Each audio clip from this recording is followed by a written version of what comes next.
Hey, Nick.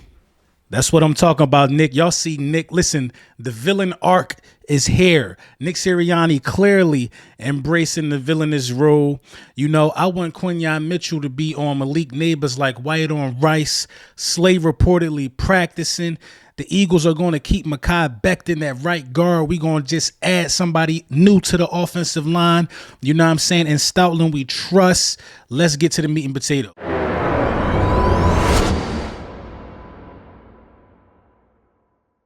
Yes, sir. Yes, sir. Yes, sir. Lord Brunson back at you with the back at you, and I am the best reporting on the Eagles. Before we get into the meat and potatoes, I got to let y'all know that this video was brought to you by Bet.US.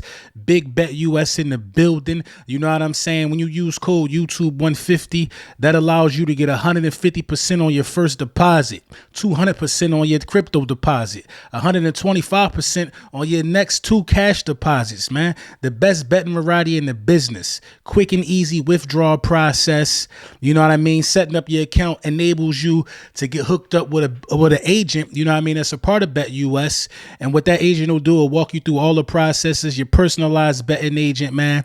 You got to tap in with Bet.US for a multitude of reasons, because they're giving out 150% on your first deposit, man. It's just a no-brainer. Use the code YouTube150. Come check us out. See what we all about. Let's get into some Eagles news real quick. So, the Philadelphia Eagles are on the brink of their first divisional game against the New York Giants. The Saquon Barkley revenge game is finally upon us, ladies and gentlemen. But I think the Eagles are in an amazing position to use Saquon Barkley as a decoy for this game, if you want me to be 100, man. It's a lot of storylines that's going into this game. But first and foremost, man, Nick Sirianni been under a lot of fire this year. This week, I should say. Well, this year. Nick Sirianni been under a lot of fire. And I think Nick is playing it beautifully, man. Nick actually funny when you think about it, man. You got footage of Nick at practice with many men playing in the background, and Nick just standing there like the final boss.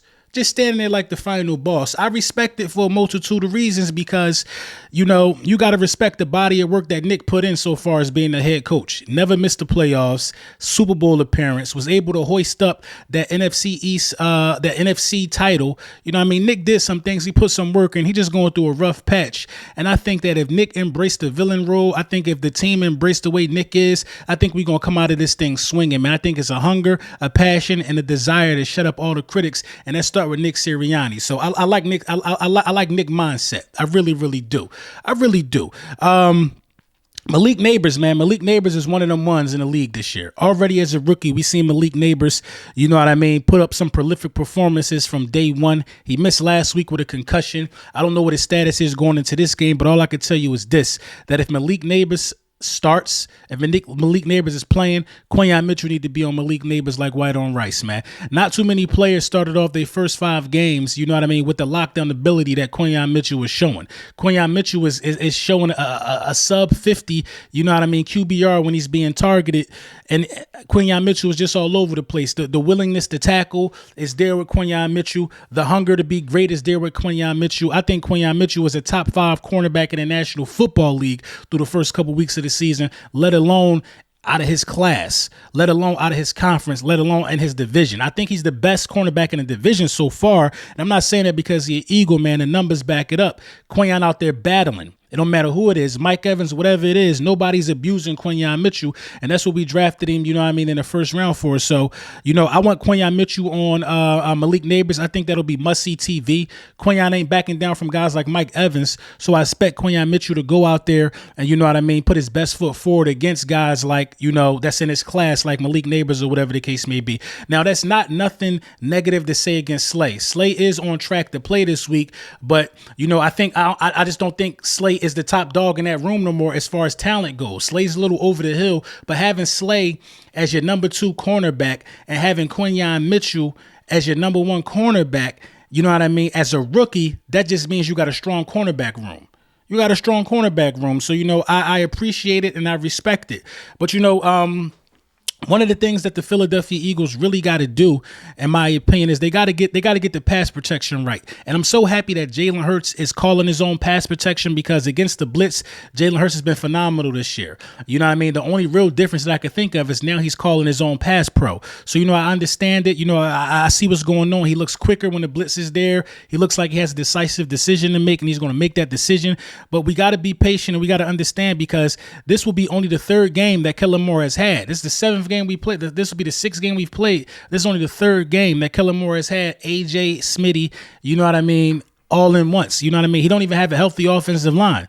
So, I think Jalen Hurts has the advantage against this back half of the New York Giants defense for sure, if you asking me. So, Jalen Hurts calling his own pass protection is going to be critical in this game, because you're going to be without Jordan Mailata in this game. You're going to be without Jordan Mailata in this game. Now, Big Fred is slated to start over there. We see him at practice getting some of those reps in a position of Jordan Mailata. So that means Mekhi Becton is going to stay in his right guard position over there next to Lane Johnson.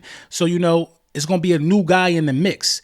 You know what I mean? I'm confused as to why we didn't move over Mekhi Becton and just put in Tyler Steen. I think that would have worked out really, really well for us. But the Philadelphia Eagles high on Big Fred, so I ain't got nothing to say about it. I'm actually looking forward to it. You know what I mean? We opened up a 21-day practice window for Albert O. We looking thin at tight end right now, but Grant Calcaterra showed some extreme promise in last week's game. Extreme promise. You know what I mean? He ain't the best blocking, but Grant Calcaterra is a guy that could catch the ball and make something happen after the catch. He showed that. If you're playing a little bit of fantasy football, I would look into Grant Calcaterra, because they saying Dallas Goedert, just right on cue, how it is any other season, is going to miss a couple games in a row. But shout out to Dallas Goedert. You know what I mean? I'm wishing him a speedy recovery. On the defensive side of the ball, it was a bunch of positives that we could bring into this game. I think Bryce Huff is finding something out. It's finding something out. When Bryce Huff has his hands in the dirt, Bryce Huff is a better pass rusher. We already knew that, but Fangio was going through the process of elimination, and I like it beautifully. I'm telling you, removing Avonte Maddox from a starting role really lit a fire under some of the guys, you know what I mean, that have prominent roles on this team, and they need to do better. I saw a much better and enthused Nolan Smith. I saw a much better and enthused Bryce Huff. I did. The only guy that need to wake up and understand that his spot ain't guaranteed, in my opinion, is our guy, not Nakobe Dean. That's our guy. He need to wake up and he need to get it together. So, Saquon not taking this game. Saquon tripping. I don't know if he's playing some Ninja Warrior mind jujitsu game with the ops right now, but Saquon talking about he ain't expecting to get booed. Hey, Saquon, man, I know you've been in New York for a long time, Saquon. I know when you used to hearing boos, Saquon is used to your own fan base booing you and probably being so disgusted that they cheering on the ops. But you, Saquon Barkley, brother, you're a generational talent. They still butthurt about you leaving. They gonna boo you every time you touch the ball. They're gonna boo you every time you touch the ball, bro. Listen, it's New York, this Philly. They're gonna boo you every time you touch the ball, but we not worried about that, man. You're gonna be the perfect decoy. I'm telling you, because their mission over there is to not let you eat. And our mission over there is to make them think that we want you to eat so bad that we'll sabotage our game plan forward. So without further ado, let's get into the keys to victory, man. What do the Philadelphia Eagles need to do on the offensive side of the ball to blow the Giants out? Now, I think you're going to win the game. I'm tired of these games where we not score. First of all, you heard it right here. The Philadelphia Eagles, look at my finger. The Philadelphia Eagles are going to produce points in the first quarter. The Philadelphia Eagles are going to score a touchdown in the first quarter of this game. How do you go out there and start off fast against these guys? It's by involving Saquon Barkley. You know what I mean? Letting them guys understand that Saquon Barkley is going to be a part of the offense in some capacity. I expect to see some screen games. I expect to see this offense totally unlock itself in this game. You know what I mean? You got to win this game for Saquon. So the first key to victory on the offensive side of the ball for me is let's get Saquon Barkley around 25 touches in this game. Some passes, some runs. He has to total about 25 touches in this game. My second key to victory would be, play action. Because they're going to be so worried about Saquon Barkley. Let's incorporate some play action. Let's get some crazy route concepts going, man. Let's mix it up. Our route trees are a little vanilla. We got to open it up, pause. We got to, bro. We got to be more creative on the offensive side of the ball. The motion, all of that stuff. Let Jalen Hurts do his thing. My third key for the offensive side of the ball is to continue to build on the clean play that Jalen Hurts has been playing. Stay clean. No turnovers in this game from the quarterback. 25 touches for Saquon Barkley, and increasing the pre-snap motion. You're going to have these guys all out of whack by the time the second quarter come. They're not going to know what hit them. They're not going to know what hit him. On the defensive side of the ball, Quinyon and Malik Nabers, that got to be the matchup. That got to be the matchup. You have to put Quinyon on Malik Nabers. You know what I'm saying? If they move Malik Nabers to the slot, I think you're equipped now to guard a little better over there. But I'm not talking about leaving Quinyon on Malik Nabers one-on-one. You got to bracket Quinyon Mitchell. You got to take him out of the game. You have to take Quinyon Mitchell out of the game. You can't let you can't let Malik Nabers beat you deep. It just can't happen in this one. You know what I mean? My third key is to tackle. A lot of people are blaming, you know what I mean, Fangio's scheme, the scheme. No scheme in the NFL works if you're not tackling.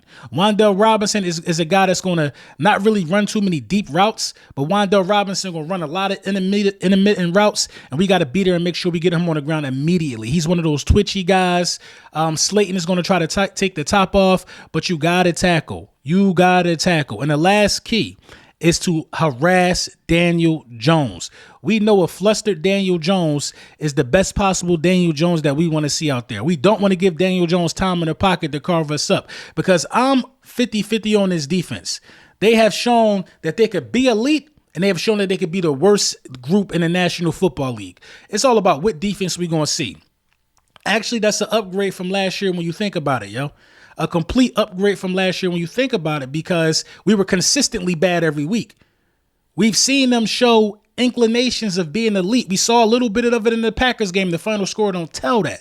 We saw it on full display against the Browns. You know what I mean? The Browns only got a defensive score, and we saw it on full display against the Saints. So we've seen it in 3 out of the 6 games we about to play. And this 6th game, are we going to see it again?